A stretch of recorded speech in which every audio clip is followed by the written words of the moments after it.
Halloween is closing up on us very fast. Today I will be showing you a pumpkin cake recipe where we will be using a rice cooker to do all the work for us. So if you don't have an oven, it's not an issue as long as you have this one. So for the ingredients, then we will be using half a Hokkaido pumpkin, as well as some almond flakes, some brown sugar, cake flour, milk and eggs. And then for the frosting, then we will be using a little bit of pumpkin as well as cream cheese, butter, powdered sugar, vanilla and cinnamon.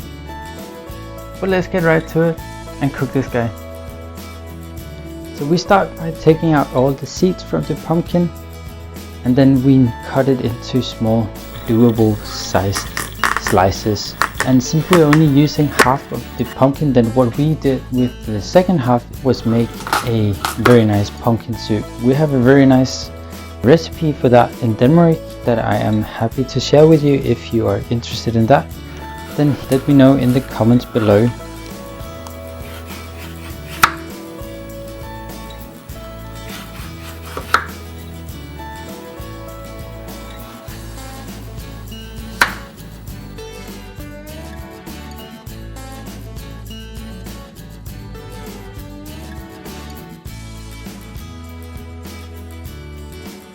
So once we have the pumpkin cut out in slices, then we are ready to move on with the batter itself.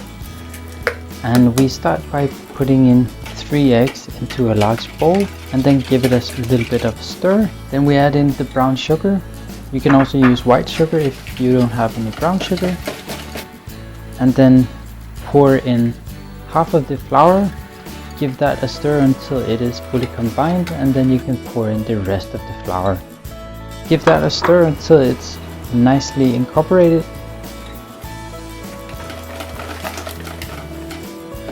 And then we are ready to add in the milk along with the melted butter.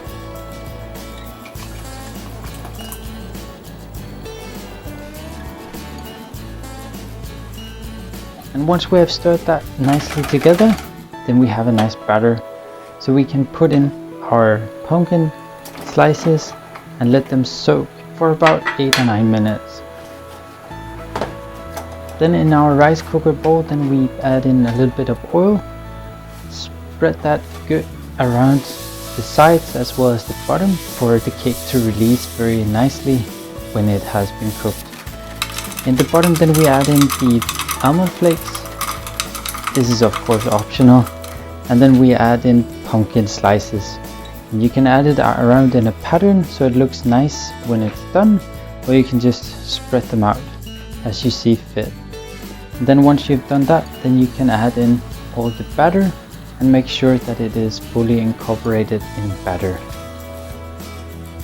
Then in the rice cooker, then we cook it twice on the normal setting. So cooking, it's the same as cooking rice twice basically.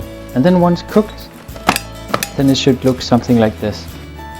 Then we can turn it and give it a small dash in order to get it out, and then it looks very nice. Then we can start on making our pumpkin frosting.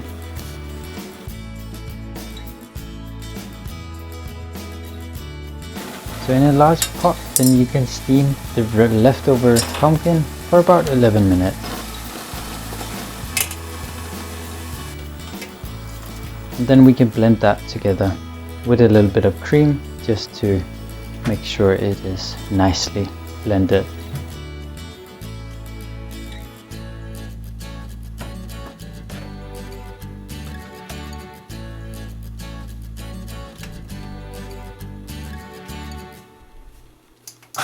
Then you can add in the cream cheese and add in the butter as well as the powdered sugar. I'm adding it in one at a time just because my blender is super small, but yeah, maybe a little bit too small. So if you don't have a large blender, then I would just advise to mix it all together in a large bowl.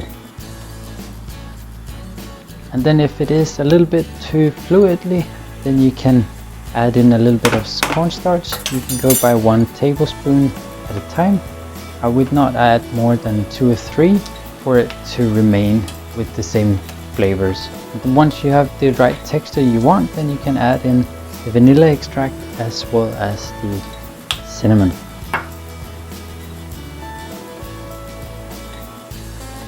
Then onto the cake. Spread that good around and then you're pretty much done.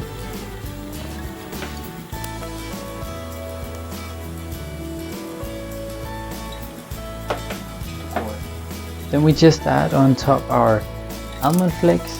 Then we need some whipped cream, so we can whip it with our newly bought hand mixer.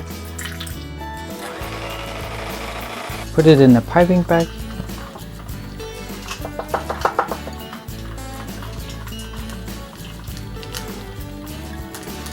Give it a good swing just to get out all the air pockets, and then we're good to go to spray it on our lovely cake. I'm gonna do the same decoration as I did with the florballer recipe, if you remember from last week.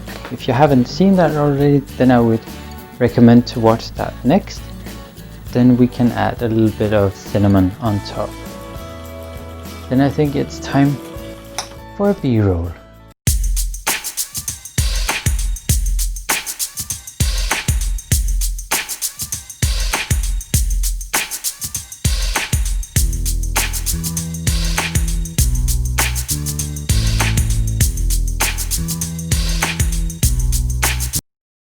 So we finished this year's pumpkin recipe, and the layers looks absolutely stunning. As you can see, there's multiple layers of the pumpkin in the cake.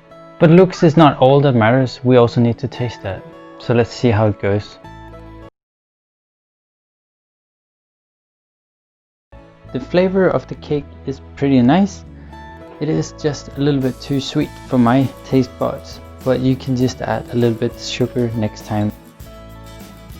But if you like the recipe, then give it a big thumbs up. It really helps out the channel, as well as subscribe for more videos, and I will see you in the next one. Vi ses!